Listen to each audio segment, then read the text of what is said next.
نرخ رشد بلاهت تو رژیم بیش از بالا رفتن قیمت دلار شده. اوایل باستی به عنوان افشاگری دست رژیم رو می‌کردیم که این سریال‌های محوه پلیسی ارتجاعی رو نیروی انتظامی و نمیدونم وزارت جاسوسی اینا پشتش هستن و پولشو میدن. این دفعه در کمال بلاهت یا بهتره بگیم وقاحت خودشون لو دادن.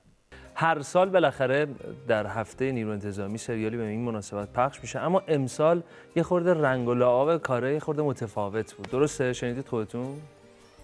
انصافا این کار از نظر امکانات خیلی سعی کردن. خود خیلی انتظامی شده بود که یه تجهیزاتی بخوایم مثلا مثل هلیکوپتر یا مثل خیلی چیزای دیگه بگن که آقا نمیشه، نداریم، نمیدن بهمون، پولشو نداریم، این چیزا. تا جایی که میشد ما امکانات خوبی داشتیم. ما حتی بعضی سکانس‌ها 4 تا هلیکوپتر هم در اختیارمون بود. دستن در کارهای سریال همه از دم تو همین دم و دستگاه جاسوسی و جنایت میپلکن.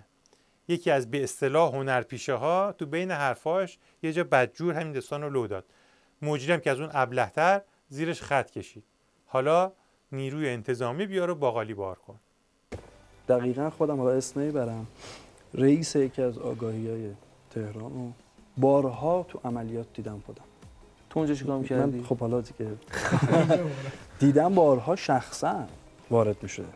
یعنی اتفاقی به نظرم اتفاقیه که وجود داره.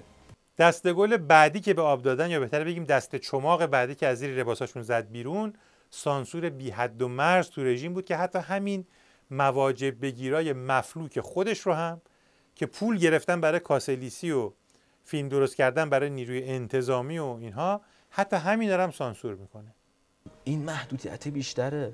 ببینید فکر کنید فقط واسه ما سیاسی مثلا فیلمسازی کشورهای دیگه. فقط ما جالب به ایران شما همه کشورها همه میتونن با رئیس جمهورشون شوخی کنن توی فیلماشون. ما نمیتونیم وارد این چیزا نشیم آقا. نه مثال میزنم. یک کار مسئول به عنوان یک مسئول خب میتونیم وارد زندگی مسئول بشیم. اصلا بحث شوخی کردنه نیست، بحث اینه که ترور رئیس جمهور. خب تو همه کشورهای مختلف تو فیلمسازیشون میبینیم که این اتفاق میفته. خب ما باید بریم یک آدمی رو پیدا کنیم که یک وجهه قانونی توی ایران نداشته باشه و ترورش کنیم. مثلا نمونه بارزش تو کار خودمون هتل و قطار فکر کنم اینکه ما سخت تونستیم بمبگذاری انفجار رو نمیذاشتن. این اتفاقایی که ضربه جایی میزنه به کار.